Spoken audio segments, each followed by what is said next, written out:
Psicología de la Universidad de Sevilla. Si todo va bien, en junio soy ya psicóloga oficialmente. Y nada, hoy vengo a hablaros de la rehabilitación, más bien desde la perspectiva de la persona con adicción. Y vamos a ver si entendemos realmente todo lo que implica este proceso. Aquí tenéis un poco de manera general de lo que vamos a hablar. En primer lugar os voy a explicar qué es la rehabilitación, una breve definición, factores que están implicados, las fases que conlleva, y vamos a hacer especial hincapié en el craving, que es el antojo por consumir. Vamos a explicar cómo se desarrolla y cómo afrontarlo, y la prevención de recaída. En primer lugar, la rehabilitación, creo que más o menos todos nos hacemos una idea, es un proceso por el cual una persona que tiene un trastorno por adicción a una sustancia lleva a cabo un proceso para mejorar a nivel físico, psicológico y social. Mira a ver si el micrófono está haciendo. ¿Me escuchan? Ahora sí. Vale. Pues bueno, como iba diciendo, la rehabilitación implica ser consciente de los errores que hemos cometido y llevar a cabo un cambio para poder solucionarlo. Implica que la persona adicta deje ese papel pasivo y tome un papel activo para generar un cambio en su vida. El año pasado hablamos sobre algunos de los factores que estaban implicados, hablamos del tratamiento, hablamos de la asociación, de los familiares, de las características del adicto, y este año nos vamos a centrar un poco más, como he dicho, en la persona con adicción. 4 de los factores que más influyen son la motivación, la conciencia de que existe un problema, la humildad y la codependencia. En primer lugar tenemos la motivación y la conciencia. Al final esto es las etapas que sigue una persona hasta que se da cuenta de que tiene un problema, porque no se está igual de preparado siempre para empezar una rehabilitación. Hay 3 etapas principales. La etapa precontemplativa, en aquella que no hay conciencia del problema, se habla de manera muy general, pero sin ningún tipo de objetivo ni de meta. Como por ejemplo, se hacen afirmaciones de debería dejar de fumar, sé que es malo, pero no hay ningún propósito de dejarlo. Después tenemos la etapa contemplativa. La contemplativa es cuando se empieza a ver una necesidad de cambio, pero empiezas a recoger información, pero tampoco estás tú muy decidido de que tienes un problema. Como por ejemplo, tengo que dejar de fumar, he pedido información, pero tampoco hay un objetivo ni una meta. Y por último tenemos la determinación al cambio, que es cuando se establece ya una meta a corto plazo de que se va a iniciar una rehabilitación. Por ejemplo, pues el lunes que viene voy a una asociación o voy a pedir ayuda. La humildad. La humildad no tiene por qué darse el primer día que una persona llega a una asociación o que decide que va a tener un cambio. Pero es bastante importante que aparezca a lo largo del proceso. ¿Por qué? Porque la rehabilitación implica asumir que hemos tenido una serie de conductas que por ciertos factores han acabado en una enfermedad, y esta persona es capaz de reconocer que ha tenido unos errores, que no se culpa ni se martiriza por lo que ha hecho, pero que decide generar un cambio que va a afectar a todos los niveles de su vida. ¿Qué pasa? Que la humildad está muy relacionada con la humildad totalmente opuesta a la prepotencia que suele tener la persona con adicción, a la manipulación, a la agresividad. Es todo lo contrario. Es asumir que en un momento de mi vida he hecho las cosas mal, pero que ahora quiero cambiarlo. Y que tengo como objetivo tratar de ser una persona nueva, por decirlo así. Vale, la codependencia. Ya hemos hablado de esto otras veces, mañana Ana hablará más en profundidad. La persona codependiente es aquella que se encarga de cuidar a la persona que tiene adicción, pero se involucra de manera excesiva, profundamente, y abandona incluso los límites de su vida. Pierde el control tanto de su vida laboral como social como familiar. Esta persona es muy importante en el proceso en algunos casos, pero cuando ya ha aprendido las pautas para poder ayudar a la persona adicta.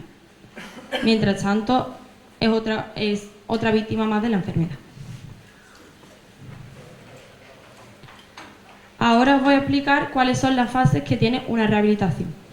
Me ha gustado mucho esta imagen porque es como el camino hacia la libertad, ¿no? El camino hacia ser libre, hacia dejar la sustancia y tomar tú las propias riendas de tu vida. En primer lugar, tenemos la desintoxicación. Básicamente esto es eliminar las sustancias del cuerpo. Dejar de consumir es un tiempo en el que se pasa mal, es donde aparece el síndrome de abstinencia, por eso es bastante recomendable tener un seguimiento médico por si se hace falta algún medicamento o cualquier cosa. Pero el objetivo al final es mantener la estabilidad a nivel biológico sin necesitar la sustancia. Una vez que esto se consigue, pasamos a la deshabituación. Aquí no suele haber periodo de abstinencia, pero el deseo no tiene por qué desaparecer. Puedes seguir teniendo deseo de consumir la sustancia. Y aquí lo que se trata es de seguir con el objetivo de buscar un estilo de vida más saludable sin tener la necesidad ni el deseo de consumir. Y por último tenemos la reintegración, que se produce cuando el cambio ya se consolida y la persona hace unos planes más a largo plazo.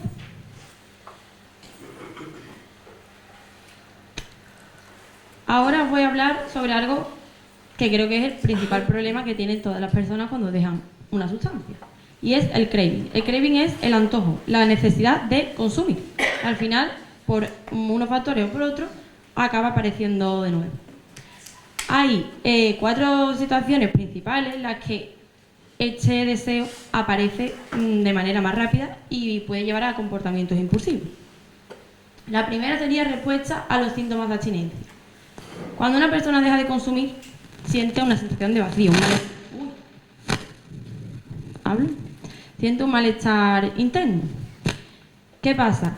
Que disminuye su nivel de satisfacción. Entonces, para recuperar esa satisfacción, la persona activa ese deseo de consumir para recuperar ese estado inicial. El segundo es como respuesta a los deseos hedónicos.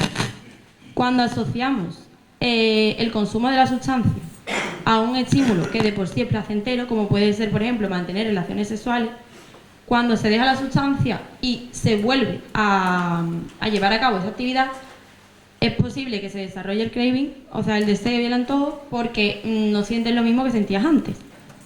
O te recuerda a cuando estabas en ese estado. Respuesta condicionada a las señales asociadas con droga.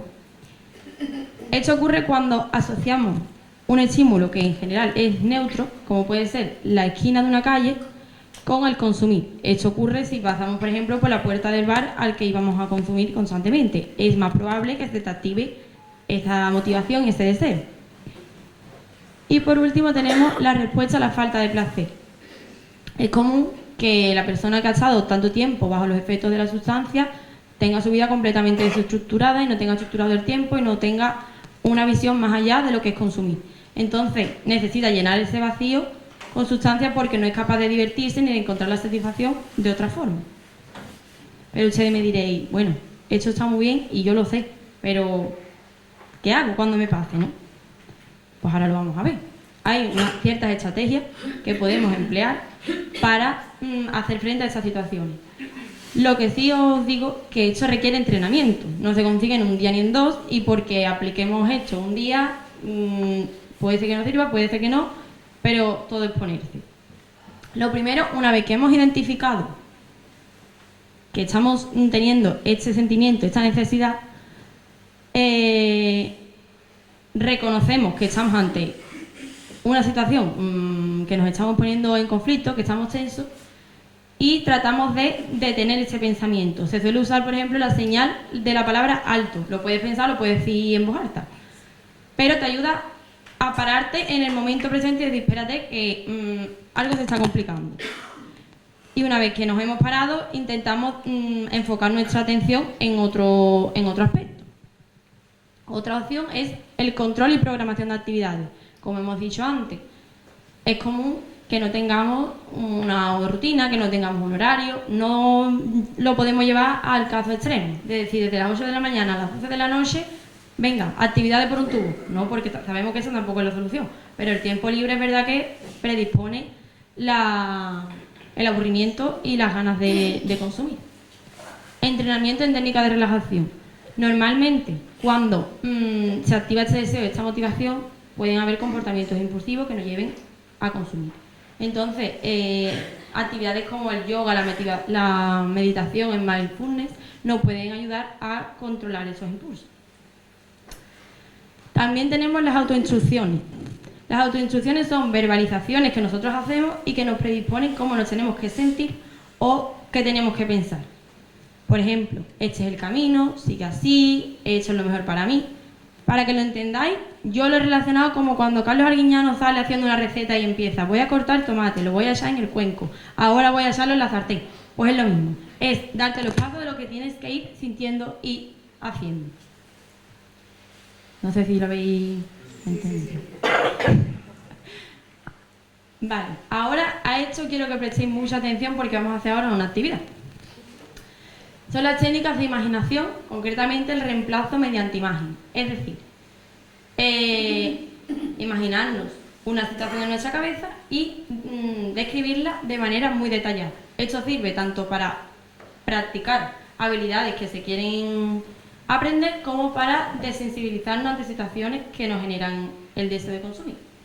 Puede ser una sustitución por una imagen negativa, es decir, me pongo en situación de que voy a consumir y de que consumo y todas las consecuencias que esto acarrea, pero a nivel de detalle. O sustitución por imagen positiva, me pongo en la situación de que estoy en conflicto pero decido no consumir y todas las consecuencias positivas que tiene el no hacerlo.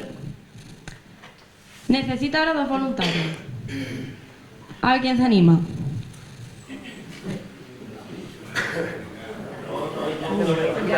Venga. ¿Cómo te llamas? José Manuel, el primer voluntario. Venga, ¿quién le quiere hacer compañía? Venga, venga. ¿Cómo te llamas? También. Venga. No, desde luego. Venga, vamos a ver. Mira, nos encontramos que estamos en un cumpleaños, ¿vale? Y uno de vuestros amigos os ofrece una copa de alcohol. Ahora, necesito que José Manuel 1, mediante la técnica de la imagen de sustitución negativa, me diga qué procesamiento haría. Y tú lo tienes que hacer mediante la técnica de sustitución por imagen positiva. Es decir, tú te pones en voy a consumir, esto qué consecuencias trae, y tú te pones en no consumo, le digo que no, y esto qué consecuencias me trae. Podéis pensarlo un poquito. ¿Explicaré yo el por qué no me la tomo la copa? Si tú te la tomas, todo lo que esto acarrearía. Ah, claro, bien. Sí, pues me he caído también tomar otra copa. Lo explico ya, ¿no? El micro. Pues tomar una copa para mí sería... A mí me pasó a echar para atrás, ¿no? Empecé con una Finarco y de una Finarco me fui a una Conarco y el trampolín para ir en busca de la droga y de otras sustancias a la que me llevaba. Fue un trampolín. En la copa había un trampolín para ir en busca de otras sustancias. ¿Y qué consecuencias te trajo? Pues la consecuencia que me trajo fue que recaí al nivel que lo dejé. Pero no hablo de eso, me refiero de pelea, malestar, culpa. Pues lo primero no me trajo ninguna, lo primero era una alegría y era una locura el jugo, lo primero no era, pero después me trajo las consecuencias de la seguridad en mi casa, con mi mujer, con mi pareja y con mis hijos. Perder todo lo que tenía conseguido. Funcionable.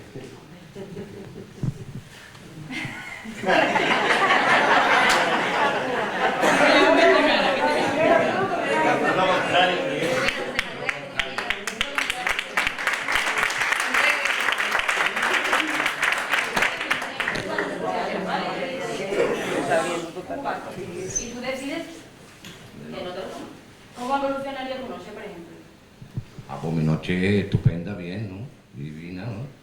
Con mi gente, con mi mujer, con mis amigos y estupendamente. Si la probara, pues entonces, pues, lo que quería es estar solo. Pero si no la pruebo, pues bien, estupendamente como estoy ahora mismo. Muchas gracias.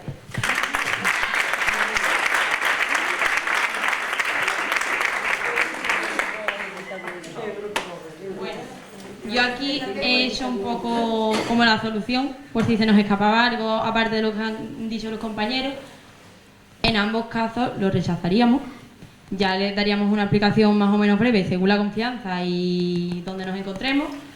Pero, atendiendo otra vez a lo de la imagen, por ejemplo, en la sustitución por imagen negativa, si tú consumes, las consecuencias, ese día te pones hacia arriba, todos son peleas con la familia, con los hijos, que si coges el coche, ahora en mal estado, puede ser que tenga un accidente, que caiga una multa, vuelve la culpa, vuelven los mareos, fatiga, la irritabilidad, la rumiación de otra vez vuelta a caer lo mismo. Sin embargo, si no consumimos, nos ponemos en la otra opción, pues pasas una buena noche, echas el día con tus amigos, con tu familia, vuelves a casa con todos juntos, estás en calma, estás feliz y en definitiva, esto lo que sirve es para cuando estamos en una situación de conflicto, ver lo que nos compensa. Si queremos un resultado u otro. Vale.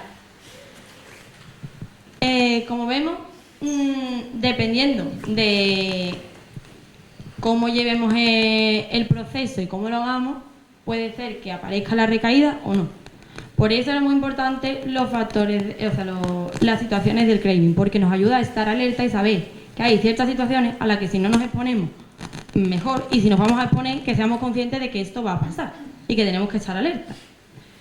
¿Qué pasa? Que si empezamos a no echar cuenta o desde el principio no atendemos a las pautas que nos dan, empiezan los problemas. Por ejemplo, si empezamos a abandonar las pautas o directamente no las empezamos a seguir desde el principio, como ha dicho el compañero, la cerveza 00, desde el principio se dice que intentemos que no, o cambiar el contexto. Si seguimos yendo a desayunar todas las mañanas al bar en el que nos hemos pegado a la fiesta de nuestra vida, pues la cosa se complica. Inflexibilidad al cambio. Esto lo relaciona mucho con lo que hemos dicho de la humildad. Si la persona no es humilde y no reconoce que tiene un problema, no lo va a cambiar, porque es que no ve que haya nada que cambiar en su vida. Entonces no va a generar esos cambios. La tendencia al aislamiento. El compañero lo ha dicho antes, y yo también me refiero no solo al aislamiento físico, decir quiero estar solo, me refiero al no comunicarse. Porque cuando entramos en una asociación aprendemos a comunicarnos, a contar en los grupos, a comunicarle a vuestra pareja, a vuestro familiar, pues mira, me están entrando ganas de consumir, aquí no me siento cómodo. Pero cuando vemos que la persona empieza a callarse, empieza a echar raro, pero no me dice qué le pasa, me dice que no le pasa nada, ahí empiezan los problemas, porque si tú no te abres, difícilmente te pueden ayudar. Y ya no es comunicarte con una finalidad, no hay que tener miedo de decir, es que si le digo a mi hermana que es que tengo ganas de consumir, es porque lo voy a hacer. Tú puedes comunicar algo sin tener que tomar ninguna decisión, simplemente por desahogarte. Mantenimiento del comportamiento de adicto aún sin consumir. Es a lo que llamamos tapar la botella. Dejamos de consumir, ya sea, o de echar el dinerito en la máquina, pero mantenemos la agresividad, la irritabilidad, la manipulación, los gritos, las peleas, que es donde está el verdadero cambio. La falsa confianza. Yo estoy bien, yo ya estoy rehabilitado, yo ya puedo tener un consumo responsable. Ya sabemos que el consumo responsable no existe para nosotros. No hay consumo responsable, no hay consumo. Vuelven los pensamientos negativos. Normalmente, si una persona consume y estaba bien, llevaba un buen ritmo, estaba estable con su vida, se siente muy mal y dice, pero esto yo ¿por qué lo he hecho? ¿Qué pasa? Que las personas somos muy listas y tratamos de generarnos un mal, de hacernos sentir mal, para entonces tener un motivo y decir, vale, ahora sí está justificado, porque es que como estaba fatal, he consumido. No hay ningún mal que justifique el volver a tomar la sustancia, porque nada se va a solucionar por meterse una raya, por beberse un cubata o por echar 1 euro en una máquina. Dificultad en la toma de decisiones. La persona empieza a tener comportamientos extraños, ideas que no vienen muy a cuento, no sabe distinguir muy bien lo que es racional de lo que no. Esto, por ejemplo, ocurre cuando hay personas, ¿no?, que no se les deja administrar el dinero porque han tenido problemas. y de repente empiezan a querer grandes cantidades de dinero o quieren ya gestionárselo y se sabe que eso no, en ese momento no es coherente. Pensamientos compulsivos y obsesiones. En esto hacemos bastante hincapié porque es bastante frecuente que o de una sustancia pasemos a otra o que de repente nos hagamos los fans número uno de montar en bicicleta o de irnos a correr o de cualquier cosa. Al final es trasladar el comportamiento de adicción a otro ámbito, que no tiene por qué ser una sustancia, aunque también se puede dar. Y bueno, tras explicaros todo esto, me gustaría que me contarais un poco qué entendíais vosotros que iba a conllevar una rehabilitación cuando entrasteis en la asociación. A ver quién me lo cuenta.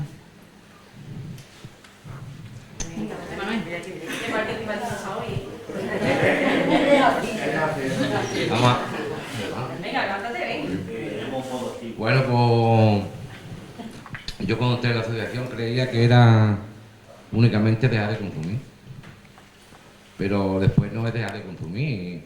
Hay que coger y yo estoy intentando de coger todos los valores que perdí.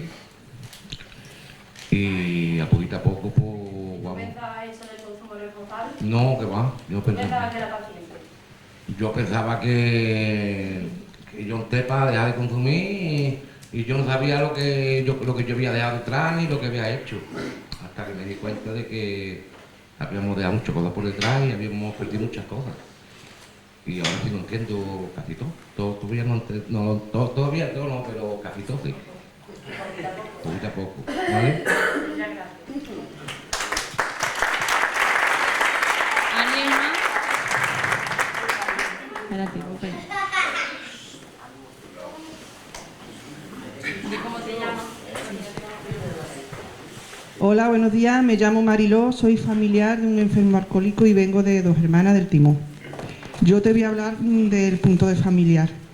Yo cuando llegamos a la asociación, yo iba muerta a miedo. Yo no sabía dónde... Yo iba como un borreguillo detrás de él. Yo pensé que la rehabilitación iba a ser solamente cosas de él, pero yo después me di cuenta de que yo también me tenía que rehabilitar. Yo iba perdida, yo no sabía, dejará de beber y ya está, no hay que hacer más nada, pero no. Hay que rehabilitarse de los pies a la cabeza, cuerpo, alma, mente, todo. Y eso que el familiar pues también tiene una rehabilitación larga y dura, y paciencia, y constancia, y que nada, y que después se encuentra una muy bien. Yo, si no te importa, quería hacer de lo que has dicho antes. No hace falta, es con eso de la imaginación. Él cuando se puso malo, pasó el síndrome, le dio en casa, le dio un ataque, se puso malísimo. Yo creí que se me quedaba ahí. Y es a cuenta de la imagen, el sillón maldito donde se puso malo. Él estaba sentado, le dio ahí el ataque y a mí me costó superar el sillón.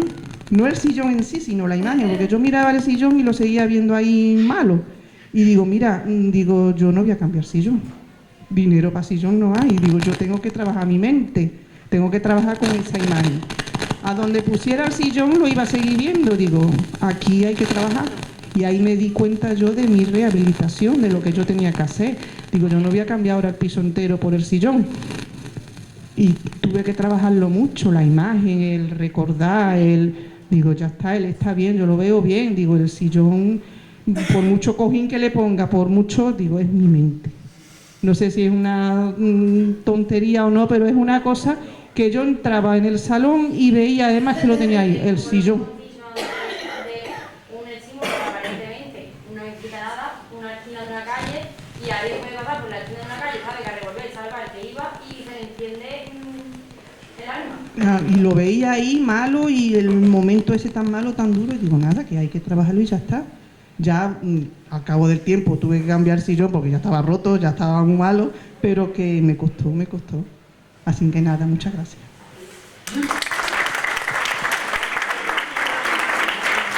¿Alguien más? ¿Quién más? Buenos días, Abelardo Adicto y Renacer Utrera. Yo, como habéis comentado, cuando comencé, yo no venía... Para mí la rehabilitación era que me iban a enseñar a consumir.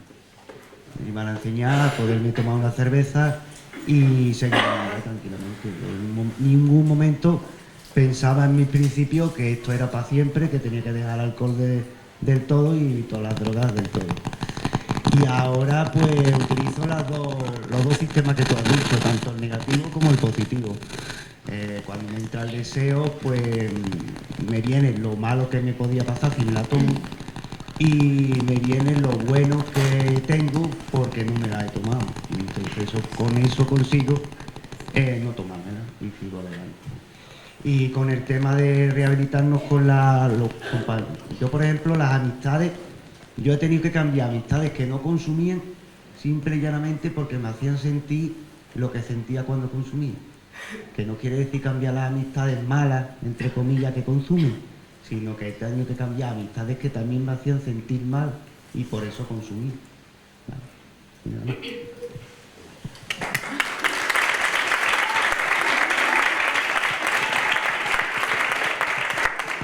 Me llamo Manuel y soy alcohólico. Para mí la pregunta esta, me acuerdo cuando empecé en la asociación y la rehabilitación para mí era dejar de beber más. Ahora estoy aprendiendo a rehabilitar y llevo mucho aprendizaje. ¿Alguien más?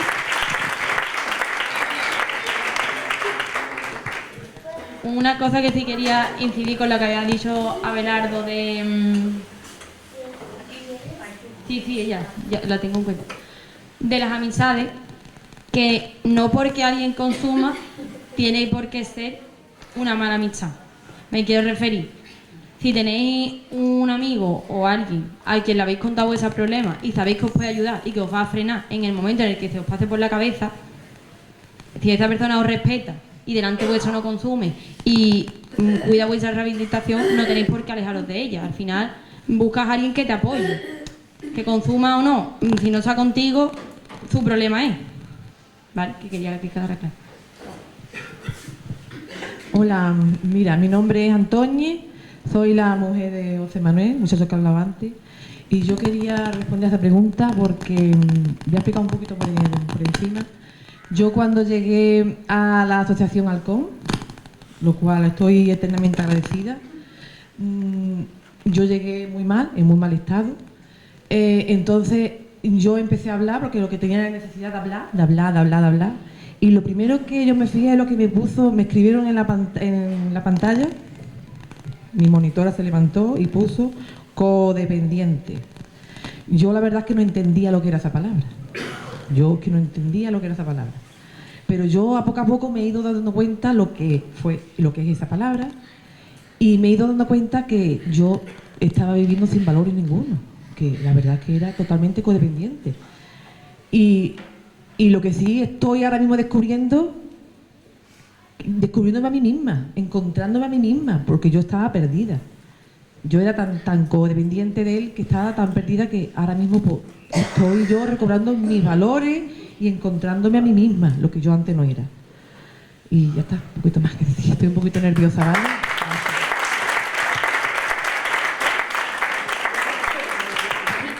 Buenos días, Sebastián Darcón, adicto a la cocaína. Yo cuando empecé mi rehabilitación hace muchos años, empecé ya solamente lo que era la sustancia, lo que pensaba, y pensaba mucho en el consumo responsable. Así me fue fatal. Y de hace unos años para acá, pues entonces cuando empecé la rehabilitación, cambiando los hábitos, que es cuando me di cuenta que lo que menos importancia me tenía, que me hicieron ver en Halcón, era la sustancia, que la sustancia era lo más sencillo de todo esto. Y nada, empezamos a cambiar, a buscar, a enterrar muchas cosas para encontrar la inmunidad y a raíz de ahí pues empezamos a hacer una rehabilitación en condiciones.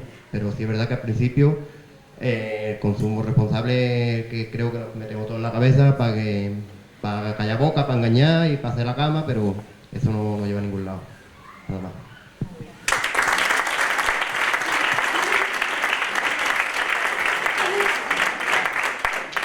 Bueno, pues como hemos visto, la rehabilitación es mucho más que dejar la sustancia, que pasar esa fase de abstinencia es solamente entre el 10 y el 20% del proceso, que la mayor parte del peso se encuentra en ese cambio a nivel personal, porque sabemos que hemos hecho daño tanto a nosotros mismos como a nuestro alrededor, y es muy difícil perdonarse eso cuando eres consciente de todo lo que ha pasado. Que quede claro, que creo que eso lo sabemos, que no hay un tiempo concreto que determine que una persona está rehabilitada. No pasa 5 años en rehabilitación y ya está. Esto depende mucho del desarrollo individual de cada uno. Que no es lo mismo una persona que lleva 20 años en rehabilitación y no ha tenido recaída a otra que, por ejemplo, recae todos los años. Obviamente son cosas muy distintas. Y al final es una enfermedad crónica. Aquí se gana la etiqueta de rehabilitado, pero ya está. No, es algo con lo que vamos a tener que convivir toda nuestra vida y que no podemos bajar la guardia porque sabemos que cuando la bajamos caemos de nuevo. Y pues nada, hasta aquí mi ponencia, espero que os haya gustado y si tenéis alguna duda pues la podemos comentar ahora.